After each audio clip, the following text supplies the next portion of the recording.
Talk Show. It's the Daily Talk Show, episode 796. That was great, Mr. Nice. Well done. And we've also got a guest here, Matt Garrick, who's on the latest revamp of Big Brother. Welcome, mate. Thank you so much for having me, fellas. It's a pleasure. Long-time listener, first-time caller. Mate, well, you were expecting Josh, but Josh has had a COVID test, so he's on that lockdown, that self-isolation.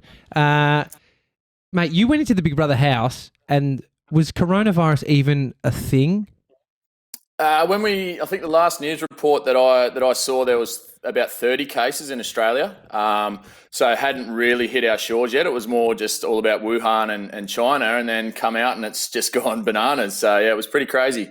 Dude, and so I could imagine, because we look at sort of January, February this year. Like, I had my son's third birthday, and we had 70 people at our house, which seems fucking outrageous now. And I was chatting to a guy who had been in China. We were talking about the virus, but I didn't feel like it had the impact. When you found out in the house, because there was that moment that you were all told, what was going through your head? Oh, when I went in, I didn't think it was going to obviously get to the levels that it's got to out here. And then when we get told that, both football codes have been cancelled, there's no Olympics, people are fighting over toilet paper, it was just like, what the hell is going on out there, man? Like, this is not Australia. Like, what are we doing? And then leaving the house, just, coming out into basically a zombie apocalypse was just one of the craziest experiences I've ever had. Yeah, I feel like there would have been some people in there that were like, you're talking shit, right, Big Brother? Like, this is a bit of It's all a part of it. Yeah. It's all a part of the game. Was there that vibe? Oh, 100%. So they sort of they gave us a couple of little updates just because it was escalating. No, it's out to 100 cases, and it was 300, and then within a couple of days, that's when they did a big, announcement that shit's getting real. So the first couple, it was just like, oh, they're just trying to wind us up a bit more, and then when they actually explained the enormity of it, it was like, far out. Like, this is actually real. This is not part of the game anymore. Yeah. So, mate, you're out in God's Garden, Broken Hill.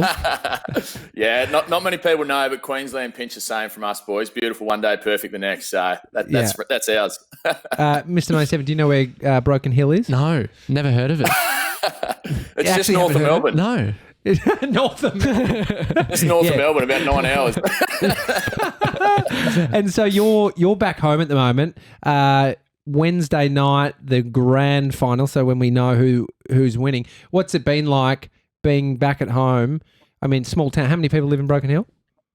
It's about 18,000 now. So it's sort of it's everyone knows everyone, but it's big enough to sort of have some of your own space. But it's been great getting back out here. Since the show's been to air, the town's been so supportive and all really getting behind. 64-year-old bloke abused me at the coffee shop because he sits down to watch Big Brother every night, which he said he'd never do. So everyone's been really good. I mean, 18,000 people seems like a lot, but then I thought your Instagram account has 20,000 people. So you've got more people following you on Instagram than you do in the town that you live in. Which is... Oh, yeah. But being Insta famous is like being rich at Monopoly, though, isn't it? That's relatable chat for Josh. He loves a bit of Monopoly. Yeah. Mate, I'm rubbish at it. Dude, I wouldn't even know the rules to start with. I'd just be trying to steal shit. Seb's like, so Mr. 97 he's had a lot of firsts in his life. Could you even imagine going into the Big Brother house? Oh, it'd be pretty crazy. I mean, it's like you're meeting everyone for the first time, and it's that's pretty nightmare. Yeah, no, that's strangers. Big nightmare. What's sort of the experience going in, not knowing people and being sort of put in a bit of a pressure cooker? Night one, I was just so unsure what to actually expect, and I'm normally pretty good in social situations, and a lot of the times I'm sort of one of the bigger voices or personalities in the room. And then I walk in with 11 other people who are also that in their everyday life. And it was just like, there was a moment they didn't show it, but everyone was just going crazy. And Xavier and I sort of took a step back and we're like, shit, I don't know if this is us. Like, so it was just, just an explosion of energy and personalities and every single sense and feeling was just heightened for the whole time I was in there. It was just, you couldn't replicate it in real life. What have you learned about building rapport, friendship, and trust since being in the Big Brother house? Oh, gee, in a game like that, I don't know if there is such a thing as trust. But no, I guess I think it was about being open to other walks of life and different views. Like I've probably in life before that of, I'm pretty solid in my views and outlook on life. And if people tell me otherwise, I sort of shut it down. But in there, obviously, I couldn't do that because then if you get people offside, you're in the gun all of a sudden. But I found that by doing that and opening myself up, it sort of broadened my horizons a bit as well, I think. And I like to think that I'll take a bit of that back into real life as well. I mean, you play footy in Broken Hill, I've heard. Do you reckon being in a club environment, around the boys, or just that sort of, you not everyone's your mate on the team, they're friends or acquaintances. Do you reckon that's a bit of priming, bit of upskilling before you went in the Big Brother house? Yeah, it definitely helped. And also where I work at one of the mine sites out here, there's about 500 people at it. And so just a range of different personalities and outlooks. And I guess, work, footy, you're always going to come across people that you don't get along with. But it's like, you know what, for the sake of 2 hours on a Saturday afternoon playing footy, I'm going to be your friend just to make this easier for everyone. So there was a few people in there that I definitely took that view on. Growing up in Broken Hill, you're working in the mines.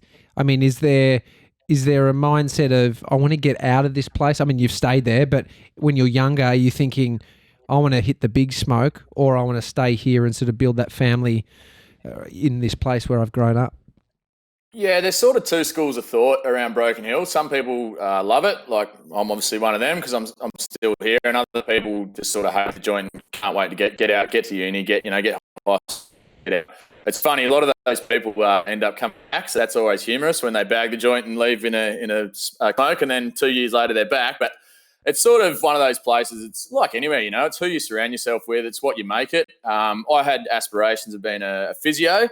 And when I come through year 12, I wasn't smart enough to get those marks. So chucked me the ring for an apprenticeship, got it, and I'm still here now. So, but I've got all my family and friends out here, so I love it. Yeah, I mean, Mr. 97 hasn't left the suburb of Balwyn. He's 21. He's pretty much a 5K radius guy. Definitely, yeah. A bit of a bubble. If you've got everything you need there, why leave? Exactly. Matt, you're a mining electrician. What do you actually do?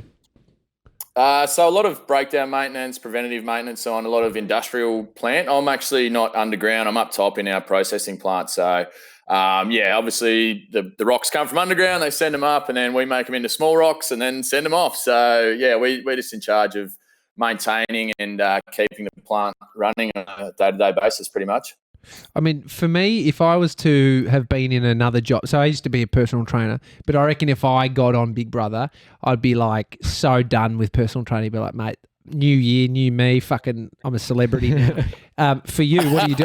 Are you throwing in the mining gig just for full-time fucking Big Brother guy? Oh, yeah, I'm probably just going to become a full-time influencer now, just really cash in on my good looks, charisma. But no, it's sort of one of them things. Like I said, it's a good job. I like it. Pays pretty well and it's a good roster. But if this can be a catalyst to sort of bridge into something else, I don't want to be, not that there's anything wrong with it, but I don't want to be, dragging my ass to that mine site when I'm 50 years old going, fuck this, I'm over this. So, and my fiancé Jess is in that film and media sort of space. She's nearly finished the PhD at the moment, so obviously it'd be beneficial for her to move to the big smoke, as you call it. So, if this can sort of bring something like that on, I'd definitely be open to it. Fuck, I love that. It's what a unique experience you've had. I mean, how are you feeling about the future and what you want to do personally around your career outside of mining? Like, are you open now to other shit? Yeah, 100%.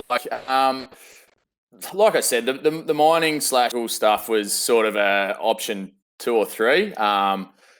And now that I've sort of been opened more to the media and TV and that sort of industry, it's a pretty cool space to be in. Obviously, it's got its bad points, as I've found out the last couple of weeks with the famous internet trolls. But it's a lot of fun and it's something that I'm definitely interested in maybe trying to go a bit further in. But obviously, time will tell whether people want this bald head on the screens more.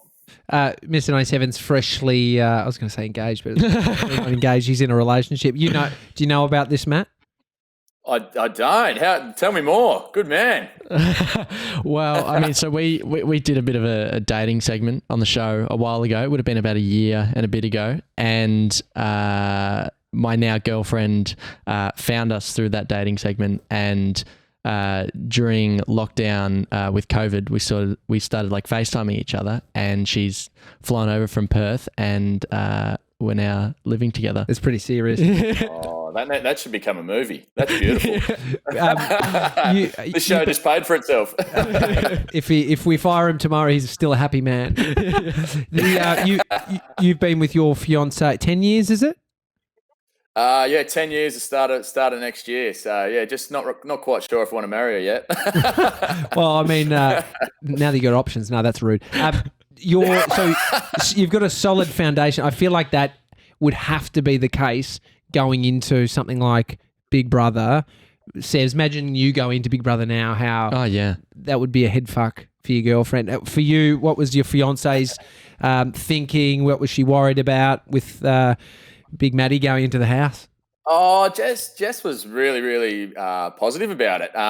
Truth be told, I actually applied for Survivor, and the same company produces Big Brother, and they come back and said, would you look at doing Big Brother? And I said, look, I'm 30 years old, I'm engaged. Like what Big Brother had become, you know, a heap of 20-something hotties. I said, that's not me. And they said, no, we promise you it'll be a very show. Like it's going to be more like Survivor, which it was. And that's when I was like, yeah, you know, I'm keen. And then just said, basically, you're doing it. Like you're doing this thing. You can win this thing. So she was really, really positive. I think her main worries were that I don't show too much of my cranky side, which I managed to do for most part, but towards the end, got a little bit testy. Yeah. So I mean, that's what I've been thinking about. Like, knowing I'm chatting to you, I'm picking my nose and then thinking, fuck, there's no cameras on me and I'm enjoying this. But if there was cameras on me, would I continue?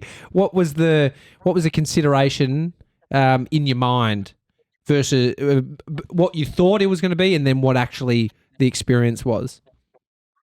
I was so unsure what to expect, just because they said it's going to be this new format. It's not going to be like the old Big Brother, but it probably went along the lines of how I thought it was going to go, with alliances forming and that sort of stuff. And it was sort of a lot more cutthroat than I thought it was going to be. I said a line in my intro video that I'll regret, but was kill or be killed. But you know what? It was pretty good advice in the end, because it was pretty full on. But I don't know if I was really prepared for just the enormity of just how lifted all my emotions and everything were going to be. By about a day 3 or 4, it was like, shit, this is full on. But as far as the cameras and that, you'd forget about them and be sitting there scratching your nuts. The next minute, a hand would come out through the wall and clean the lens, and it's like, oh shit, that's right. Or you'd hear a cameraman cough or something. It's like, oh fuck, they're there still. Yeah, that would do my head in, because I like scratching my nuts. And, I'm that. The worst one was. The worst bit was when I went for a piss the first time, and you open the toilet door and you hear the camera go and focus up, and it's like, oh my God, there's a camera above me. So that was full on, but yeah. Oh, dude. Sevs, could you imagine that? I mean, you're a private guy. Yeah. I feel like in this office, building this podcast, Matt, there's been a few moments where I've felt like I'm in high school again, just like, not gossip, but just like, oh, this is happening and that's happening. That is just Big Brother on steroids. Big Brother is that on steroids, right? I mean, you said you had a bit of an angry side, not angry side. I mean, I get a bit angry, but I reckon I could hide it. Mm. And so, were you worried about it coming out? Were you worried about punching someone in the head? No, not that sort of anger. Don't worry. I tend to get a bit short with stupid people. Yeah, it was. High school was tame compared to Big Brother. There was just, and I played a part in it as well, because that's what the game was. But you'd walk into a room and it was so funny. You'd walk in, there'd be 3 people, and they'd be like, "Stop talking." It's like, "Hey guys, you talking about me?" They're like, "No, all good." So it was just, and every time you'd see people in groups, your mind would start ticking, like, are they talking about me? What are they talking about? I want to know. So it was pretty funny.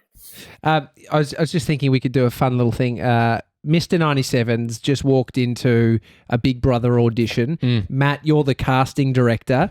Can you ask Mr. 97 some of the questions that you got asked in your audition to see if Mr. 97's on the next Big Brother? Good fit, yeah. See how this goes. I guess the first thing, why should we pick you over everyone else? Oh, This is great. They go hard straight off the bat. wow. All right. I reckon Gone. great TV because it's real awkward. And so that was that off the bat for you? Is that what they asked you? Yeah, pretty early on. Just like, here's what will you bring to the house? Yeah. And what did you say? Run me through a couple of the answers that you gave them. Because I'm planning on going in next year. Yeah, do it, mate. Do it. I don't know. I think I was just trying to be myself. I think they were obviously looking for the token country bump. That turned out to be me. But no, I just sort of I was honest. Yeah, I get a little bit grumpy at times. I've got a little bit of ADHD, so I'll be up and about. But yeah, what you see is what you get. I'm not going to go in there and try and be someone I'm not. I'm too dumb to carry that out for 7 weeks. So I was just going to be myself, and obviously they liked what they saw, and I ticked a couple of boxes as far as, like I said, the country guy and a bit laid back. So I think that's sort of why I got the gig in a sense. I know you didn't get a rejection, but how are you with rejections, losing? Oh, not great. I hate losing. I'm super competitive, mate. And a couple of the challenges early on, I was just no good. I said that went to air, and my mates had just been caning me about it. I was just like, I lost, and I left the challenge real early. I was like, I just hate being no good at shit. And that's me to a T. So rejection, not great. Yeah, I mean, I don't know. So my problem is that I probably act as if how I think they would want me to be. And so how did you know, like for you going, I'm just being me, how do you know what, it's a weird one, but like, what does that look like in an environment where you're asked to tell us about yourself? How do you just be you? I think it was, I had before I did the auditions, like what sort of person are they going to be looking for? Why have I got to this stage of the audition? But then Jess was really, really helpful, like my fiancé, because she's worked in that space before. She's worked on a few movies and commercial sort of productions, and not that she's been directly involved in casting people, but has sort of been around that process and just said, if you're over the top and like I said, you're trying to be someone that you're not, they're going to see straight through it. So I was just like, I'm going to remove those thoughts from my brain. Just talk to them, as if I'm talking to one of my mates. And if it's good enough, sweet. If it's not, okay, I'll be a little bit disappointed, but it's not the end of the world. So yeah, that's sort of the way I approached it. Jess was really, really helpful there. Social media, I know I said you've grown your following. What did you go in? How many followers did you have previous to going in and then coming out? Look, I'm not sure, but 1,435. I know that because one of my mates has been he's been updating me every time it goes up 1,000. He's got the screenshot of before I went in, and then every 1,000 he gives me an update. The idiot. I love that. Tully Smythe was telling us that when she went in, she had to hand over a login. Is that what you had to do this time? Yeah. So all social media passwords, they had to go through and check everything. So yeah, had to get rid of all the dick pics and stuff in there. But no, that was a bit. I mean, I've got nothing to hide, but it was a bit unnerving. Just sort of going, here you go, just check out my life. But yeah, they gave it back, and between you, me, and the gatepost, I changed them all my passwords straight afterwards anyway. So you would.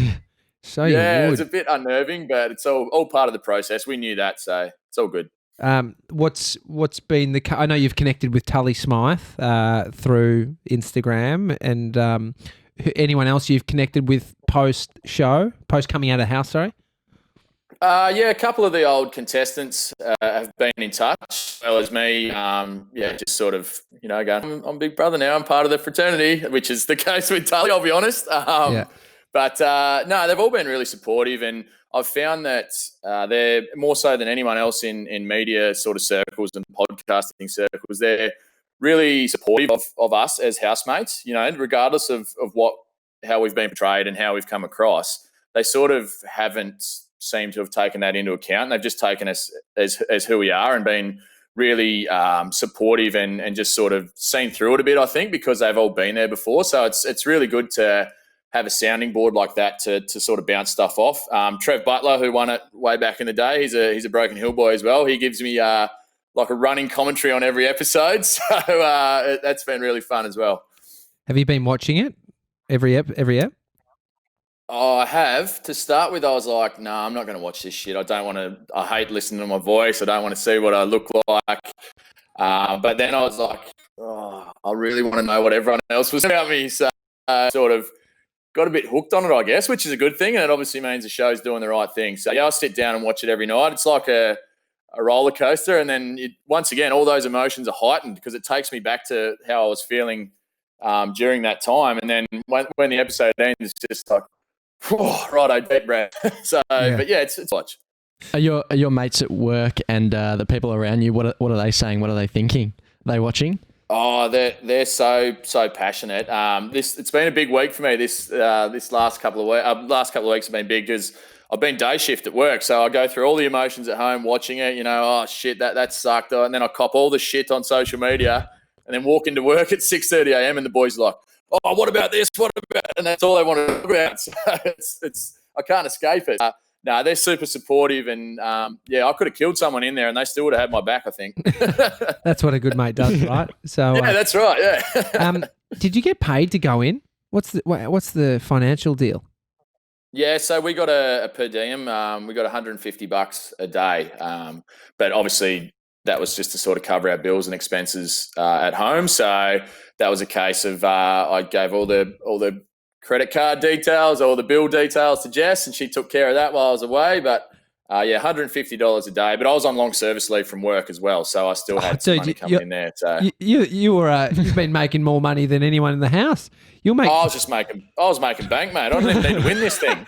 You got long service leave. You got a per diem. You know, no expenses, no rent, free rent, free food.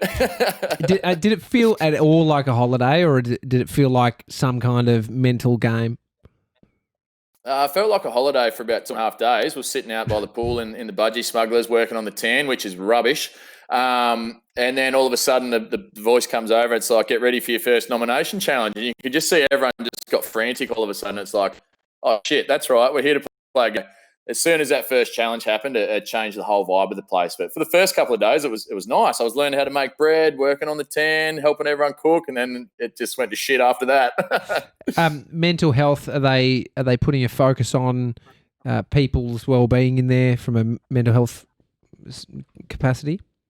Yeah. That Endemol production company were really good. We had a psych screening before we went in, and then we had a doctor, like just a GP and a psych available 24/7. Where if we went to the diary room and said to Big Brother, you know, I'm not doing real good here, we could get the psych in and talk to them, and it was the actual psych, not Big Brother's voice or something like that. So, and then since we've left, manager, the first person I saw out of the house was her.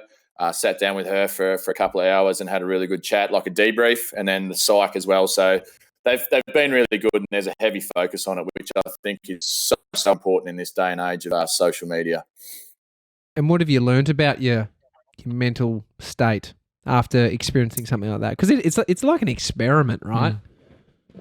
Yeah, I think I learned I was pretty resilient, maybe a bit more resilient than I thought I may have been, but also the annoying thing about resilience. The annoying thing about resilience is that you need to go through something to work out if you're resilient or not. It's like that's how. That's right. Yeah. You did. That's right. You don't know if you got it until you sort of have to front up and use it, I guess. But since I've come out of there, I think mine is still a little bit all over the shop. I'm crying just about every movie I watch now, which I only ever used to cry in Armageddon and Air Bud. So that's changed. But I think it sort of showed me that it's okay to let these emotions go and you know and put it out there to the world. Because before I was probably your typical, I guess, country bloke, miner sort of thing. You know, it's keep it in and bottle it up. I'm okay. It's all good. And now it's okay if you're feeling different ways to sort of express it. How do you think your mental state would be, Sevs? I reckon I would struggle.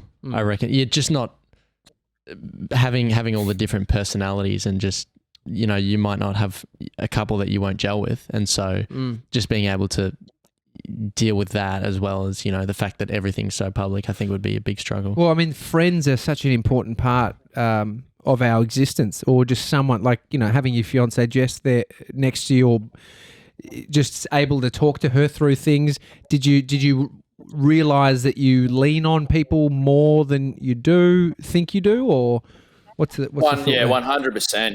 There was a lot of times where it was just sort of like, I just want to give Jess a hug and, you know, make sure it's going to be okay, or I just want to, you know, go and kick the footy with my mates, or just talk shit, like go and have a beer or go and grab a coffee with him. And that was what just sort of escalated everything. Is every time you'd feel like that, you'd look around and see the same four walls and go, oh shit, this is it, I can't escape. Like it's like a zoo. But I definitely realised what they mean to me and how they help me, get through those sort of struggles, I guess. From what I'm sure you're a couple of years younger than me. I'm sure you watched Big Brother back in the day and the format that it was. You're the guy who's actually experienced the new format. What's your vibe on the new format versus the old format? For me, like I said, at this stage in my life, it was probably a lot better. And I'm super competitive, so I love the challenge side and forming alliances and the strategy side of it, because I'm a big fan of Survivor too. But when I was younger and a bit sillier, I really enjoyed the old format. It's been interesting to watch the way that they've sort of pieced it together, and I think they've gone for sort of bang for their buck as far as drama and that sort of thing, and giving people an outcome on every episode. You know, someone goes home every night, so that's what they're sort of really chasing. Whereas the old one, I guess, was really just a social experiment of, you know, let's chuck all these different personalities in and see what we get. And the one thing that I think people are sort of struggling to get their head around is that it changed. They're, I think, expecting, Big Brother, it's going to be what it is, and are struggling to now comprehend it's completely different. You know, we're copping a bit of a caning about some of the things we've said and done in there, and it's like, well, it's a different game. If it was the old Big Brother, I never would have had to do that shit. So, but it's interesting to watch it. I mean, have you done this yourself? Typed into Google Matt Garrick Daily Mail. You know what? This is so fucked, but I have. Don't worry, dude. I would have done the same. Don't get me started on that, mate. Some of these, like, I'm not here to bag me housemates, but some of them, I shit you not, have been emailing the Daily Mail, teeing up like paparazzi shoots. Oh, really? And mate, it's the most embarrassing thing of all time. And sort of Dan and I, obviously one of the other housemates, we're going to catch up before the finale in Sydney, and we're talking about trying to tee one up, but then just dressing like dickheads, like say, we're going for dinner here, and then come out just wearing ridiculous clothes and just sort of take the piss out of it a bit. But we'll see how we go. I love that. I mean, let me just read a couple of these. Big Brother's Matt Garrick takes on Nazir Sultan after being called out. What happened there? Mate, there was a bit of an article on an Instagram thing calling Dan and I bullies, and Nas, the great man Nas, I didn't watch Maps, but he jumped on and said, you know, why isn't the audience calling this out? Oh, that's right, because they're all white bogans like these two idiots. And so I just said, mate, you of all people should know how edited reality TV is. And then he fired a couple of shots back and said, if I didn't like it, don't apply for the show, don't win. So I Googled NASA, and the first thing that come up, interestingly enough, was NASA Sultan makes video produces a Big Brother on there. So I think NASA's just a bit jealous he didn't get a gig. I mean, isn't this just what an experience where you're coming out and then having little tiffs with other reality people? Like, did you think that would be your life in 2020, mate? Oh, God, no, mate. Like, 2020's going bad enough. I don't need to be having Instagram battles with someone I don't know. But when I saw that, I was a bit like, oh, shit, I've got to be careful what I say and do on here now, because people are just, prying for it. So I never thought it would end up in a news article, a Daily Mail article. Yeah. So that was a bit of an eye-opener. I mean, it's have you said stuff that outside of that, have you said stuff that you've had to check yourself on and be like, fuck, do I actually think that, or do I say that? In the house, you mean, or Yeah, even in the house, even after the house, because that's, I guess, where what that situation happened was post being in the house. Yeah. So there's not really. I've been pretty mindful of what I've put into the open space since the show's been to air. But as far as in the house, that was a game, and yeah, I said and did a lot of stuff I probably wouldn't do in the outside world, but it's because it's not real life in there. It literally isn't. It's called reality TV, but there's no reality about that setting really. But since I've been out, no, I've sort of kept my powder playing. It's when trolls and that come on, I just sort of take the piss out of them a bit and kill them with kindness, and most of them sort of backpedal pretty quick. So that's humorous. But the only things that I've sort of called people out on is stuff like that, like the bullying, and people are saying we've been body shaming people, and it's just not true. And I'm not going to stand here and let my name and reputation get run through the mud. So that's the only time that I've sort of got my back up a bit. How has your consumption changed? Have you did you have to catch up on anything after the show? Oh, mate, everything. I'm a sports nut, so come out and all the sports have been cancelled. The NBA's been cancelled, but I had to catch up on all those results. My local cricket team won the premiership, so I missed that. Yeah. There was, I think, for about the first 3 weeks, I didn't really understand the enormity of COVID because I wasn't really watching the news. And I come back into 2 weeks of quarantine, and my first day out, I was like to Jess, I'm going to the shops. I can't wait to go. Went to Coles and saw a couple of mates. I was like, hey, how you going? And they sort of just put their head down and kept walking. And I got home. I was like, I saw Ado at the shop. He never said hello. And she's like, no, you don't stop and talk at the shop. And I was like, why not? So I just didn't understand it. Normally, that was pretty funny. Had Kobe Bryant passed away before you'd gone in? Yeah, Kobe passed away just before we went in. So I missed his memorial. That was one of the first things that I watched when I came out. And the speeches said there were pretty touching. He'd gone just before we went in. Have you got your phone on you? I just want to get you to look at your screen time. Tell me what your top apps are. What your top app, like.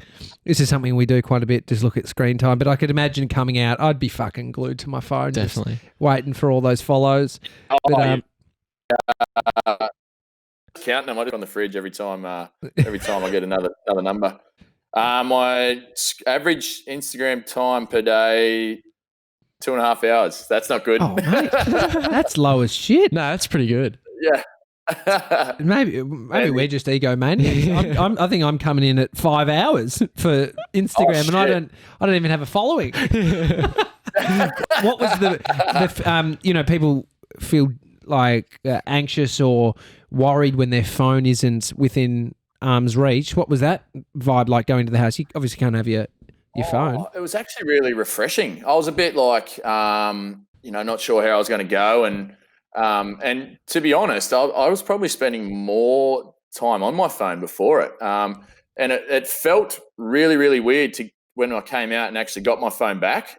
This sounds stupid, but it felt strange to have it in my hand, and it's like, I forgot what that felt like, and then turned it on, and I had well over 1,000 text messages and all these missed calls, and because I didn't tell anyone where I was going. I told my best mate and obviously Jess. I didn't even tell mum and dad, so people were ringing mum and dad like, "Where's Matt? I can't get onto him." So, but it was really refreshing to not have it. The thing I missed most, like I said before, was my main thing on my phone is checking sports scores, watching sports, bloody having a punt. So that's what I missed. I've heard a rumor that you're one of the worst punters out there, mate. Oh, absolutely. If I bet that the sun will come up tomorrow, it'll be an apocalypse, mate. And it won't come up. I'm rubbish. Seriously, I could stop a train, mate. I've also heard that you're the only guy in Broken Hill to wear Birkenstocks. Is this true? Yeah, mate. I love me Birks. I've got them on at the moment. I wear the enclosed ones too, and people just think they're flash Crocs, but they're more than that. Can't you just enclose the open ones with a nice pair of hard yakka socks or something?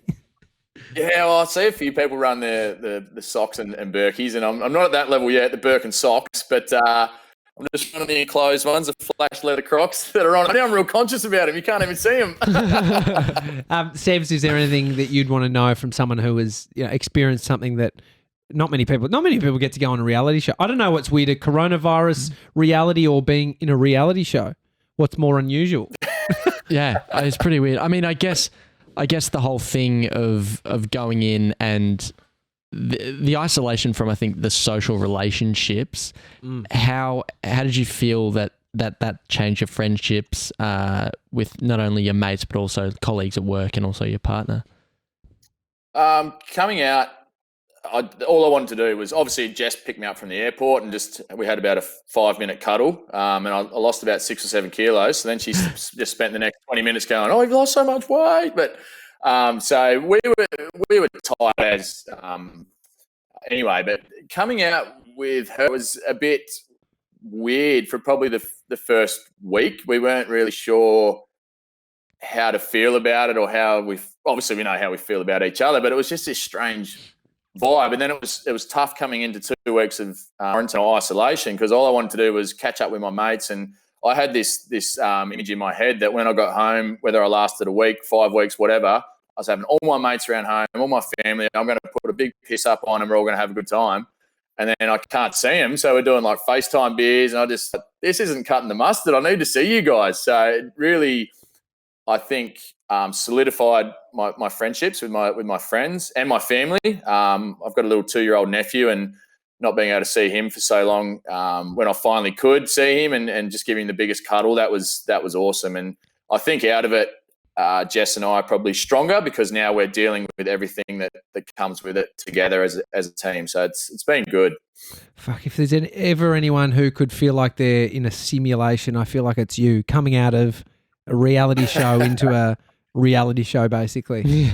It's back-to-back lockdowns. Mate, seriously. Dude, I appreciate you. I know you've been supporting the Daily Talk Show from afar. We're fucking rooting for you to take home the win, mate. So thanks for coming on the show. Thank you. I heard just quickly. Thanks so much for having me. Just before we finish up, I heard you've got a bit of a story about how you found the show.